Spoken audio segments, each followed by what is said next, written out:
Hello boys,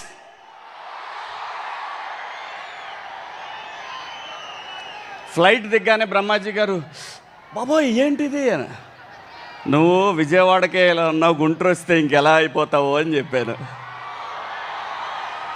ఆ కారం సెగ ఒకసారి గుంటూరులో అడుగుపెట్టిన వాళ్ళు ఎవరు మర్చిపోలేరు. Thank you so much. Lenin సినిమాని ఇంత పెద్ద హిట్ చేసినందుకు తెలుగు ప్రేక్షకులందరికీ హృదయపూర్వక ధన్యవాదాలు. ఈ కార్యక్రమానికి విచ్చేస్తున్న రాష్ట్ర మంత్రివర్యులు దుర్గేష్ గారికి, అలాగే అనగాని సత్యప్రసాద్ గారికి స్వాగతం. అలాగే మా తేజస్విని, వెల్కమ్ అమ్మా. మొట్టమొదటిసారి అఖిల్ బాబు మీరు మా జిల్లాకు వచ్చారు విత్ ఫ్యామిలీ. మీ ఇద్దరికి కూడా మా జిల్లా తరఫున మీకు స్వాగతం. అక్కినేని ఫ్యామిలీకి ఎప్పుడు కూడా ఈ జిల్లా బ్రహ్మరథం పట్టింది. ఏ సినిమా అయినా సరే, అది ఒకవేళ అటు ఇటు అయిన సినిమాకు కూడా ఈ జిల్లా అక్కినేని ఫ్యామిలీ వెనకాల నిలబడింది. మీకు హృదయపూర్వక స్వాగతం అండి. లెనిన్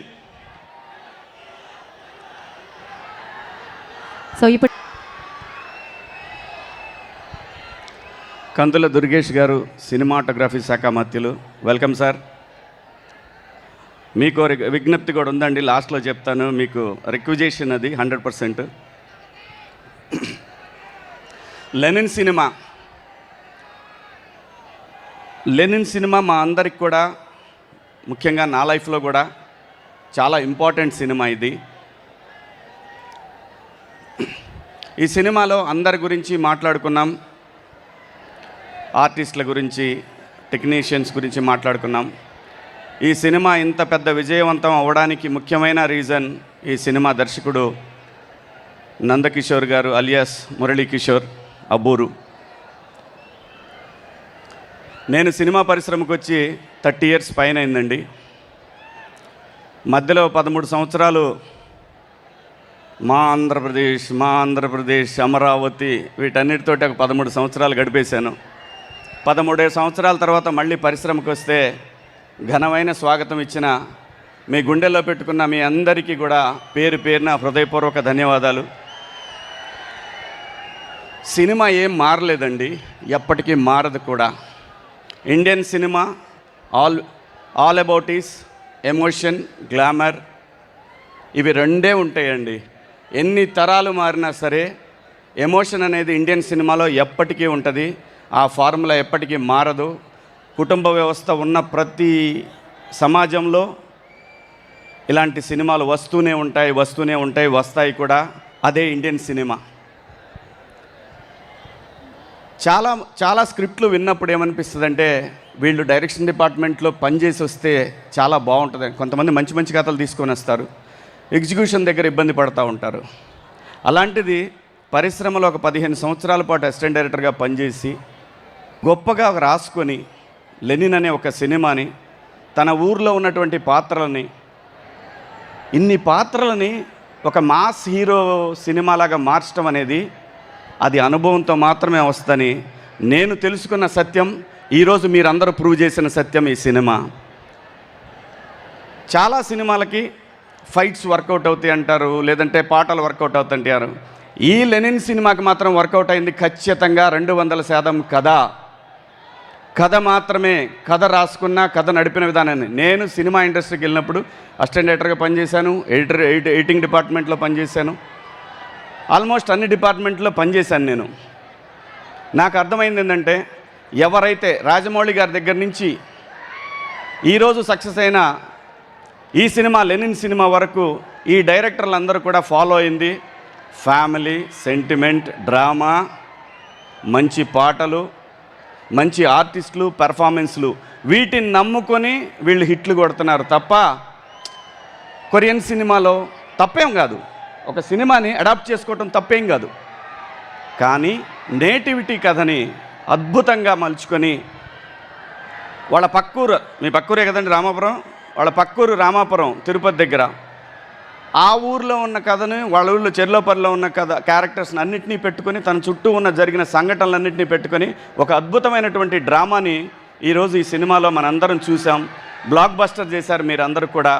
నిజంగా ఈ దర్శకుడు ఈ తరానికి ఒక రాజమౌళి గారిలాగా అవ్వాలని నేను మనస్ఫూర్తిగా కోరుకుంటున్నాను సార్. మీ దగ్గర అది ఉంది, మీకు పేషెన్సీ ఉంది, మీరు కష్టపడ్డారు, మీకు అద్భుతంగా సపోర్ట్ చేశారు.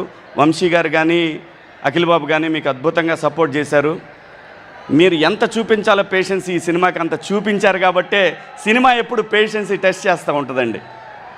ఆ పేషెన్సీని ఎవరైతే ఎదుర్కోగలుగుతారో వాళ్ళు ఖచ్చితంగా సక్సెస్ కొట్టగలుగుతారు. సో ఇంత మంచి సినిమా తీసి దాంట్లో యతిరాజులు అనే ఒక పాత్ర నాకు ఇచ్చినందుకు కూడా మీకు హృదయపూర్వక ధన్యవాదాలు. అలాగే వంశీ గారు ఈ రోజున ఇండస్ట్రీలో సంవత్సరానికి 12 సినిమాలు తీస్తూ ఉన్నారు. ఈ 12 సినిమాలకి ఈ సంవత్సరం అయితే 12 లేదంటే 10, 8, 12 సినిమాలకి సార్ దుర్గేష్ సార్ మీతో చెప్పాలనుకున్నది ఇదేనండి. 12 సినిమాలు అంటే రోజు సినిమా ఇండస్ట్రీలో ప్రతిరోజు ఈరోజు 40 సినిమాలు జరుగుతూ ఉన్నాయి సార్. 40 సినిమాలకి ప్రతి సినిమాకి ఆల్మోస్ట్ 4,000 మంది టెక్నీషియన్లు కానీ ఆర్టిస్టులు కానీ వీళ్ళందరూ పనిచేస్తూ ఉంటారు సార్. జూనియర్ ఆర్టిస్టులు ఇంకో 4,000 మంది పనిచేస్తారు సార్. టోటల్గా ఒక్కరోజు ఒక ఇండస్ట్రీలో 10,000 మందికి ఇన్స్టెంట్గా జాబ్ దొరుకుతుంది సార్. ఇది గడిచిన 2 సంవత్సరాలుగా నేను ముఖ్యమంత్రి గారిని కోరుతూనే ఉన్నాను, ఉప ముఖ్యమంత్రి గారిని కోరుతూనే ఉన్నాను. ఈ ప్రాంతంలో కూడా సినిమా ఇండస్ట్రీ రావాలి. ఎందుకంటే మారుతున్న రాజకీయ సమీకరణాలు, ప్రాంతీయ వాదాల నేపథ్యంలో ఈ ప్రాంతంలో కూడా కళాకారులకు అవకాశం కావాలి అని అంటే ఖచ్చితంగా ఏదో ఒక చాలా కంపెనీలకి మీరు సైట్లు ఇస్తూ ఉన్నారు. ఒక చిన్నది ఒక 20 ఎకరాల 30 ఎకరాల జాగా సినిమా పరిశ్రమ, ఇది సినిమా ఫిలిం నగర్ ఇలాంటిది ఏమన్నా ఇస్తే మాత్రం ఈరోజు ఇక్కడ ఇందాక ఈ పిల్లల్ని చూసాను, డ్యాన్స్ చేసిన పిల్లలందరూ కూడా వీళ్ళంతా లోకల్ టాలెంట్ సార్. ఇదంతా లోకల్ టాలెంట్. ఇలాంటి వాళ్ళు చాలామంది ఉన్నారు.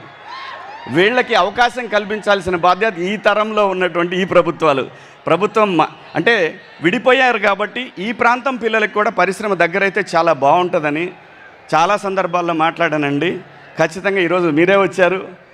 మీరు ఖచ్చితంగా ఇది ఇద్దరు ముఖ్యమంత్రి గారు ఉప ముఖ్యమంత్రి గారికి ఇద్దరికి కూడా ఇది విన్నవించండి సార్. ఖచ్చితంగా ఈ ప్రాంతంలో కూడా పరిశ్రమ ఉండాలి. తెలుగు సినిమా అనేది చిన్నదిగా సార్, చాలా పెద్దదండి, చాలా పెద్దది. ఇంకొక రాష్ట్రం అయినా సరే, ఇంకో తెలుగు రాష్ట్రం అంటే అమెరికాలో కూడా ఉన్నారు మన వాళ్ళు. అంత పెద్ద పరిశ్రమ ఇది. సో ప్లీజ్ సార్, ఇక్కడ కూడా టాలెంట్ని ఎంకరేజ్ చేయాల్సిన బాధ్యత ఉంది. ఇది అలాగే అఖిల్ బాబు, నేను ఒక్క మాట చెప్పాలనుకున్నానండి మీకు. మీది ఇది 8వ సినిమా కదండి? 8 మనం యాక్ట్ చేశారు మీరు. అఖిల్ బాబుకి వచ్చిన నంబర్ 8, ఆయన date of birth 8, Narendra Modi గారిది 8, గంగూలీ గారిది 8 నెంబర్ చాలా పవర్ఫుల్ నెంబర్ అండి. 8 నెంబరు కష్టపెడుతుంది, చాలా కష్టపెడుతుంది. ఖచ్చితంగా వర్కౌట్ అవుద్ది, ఖచ్చితంగా చాలా పెద్ద లెవెల్లో వర్కౌట్ అవుద్దండి ఈ సినిమాలు. అలాగే మీ ఫస్ట్ సినిమాలో మీకు ఇంకొక సెంటిమెంటు నేను మొన్న ఈ మధ్య చూసి గమనించింది, కన్నయ్య, సింధులో కూడా ఇంకో కన్నయ్య ఉన్నాడు. సో నేను ఎప్పుడో 15 ఏళ్ల క్రితం ఎప్పుడో మా టీవీలో ఇంటర్వ్యూలో చూశాను. నాన్నగారు అమ్మగారు ఇద్దరికి మాట్లాడుకున్నది, మీ సిసింద్రి సినిమా గురించి మాట్లాడింది. ఈ సినిమా మీతో చేయాలని వచ్చినప్పుడు అమ్మగారు ఒప్పుకోలేదు. బ్లూ క్రాస్కి మీ రెమ్యునరేషన్ కింద సపోర్ట్ చేస్తానంటే మిమ్మల్ని ఆ సినిమాలో చేయడానికి ఒప్పిస్తానని చెప్పి అమ్మగారు అనటం. నిజంగా భైరవుడు మీకు సపోర్ట్ ఉన్నాడు సార్. Keep rock. అరే నేను పోతా ఆగండి. అయ్యగారే నెంబర్ 1, డౌటే లేదు. అయ్యగారు నెంబర్ 1 వచ్చాడు, ఆడే నెంబర్ 1 అక్కడ వచ్చాడు, ఇక్కడ ఉన్నాడు అతను. అయ్యగారే number 1. Thank you sir, thank you. ఇక్కడికి విచ్చేసిన మీ అందరికి కూడా పేరు పేరున ధన్యవాదాలు. థ్యాంక్ యూ సో మచ్ అమ్మా.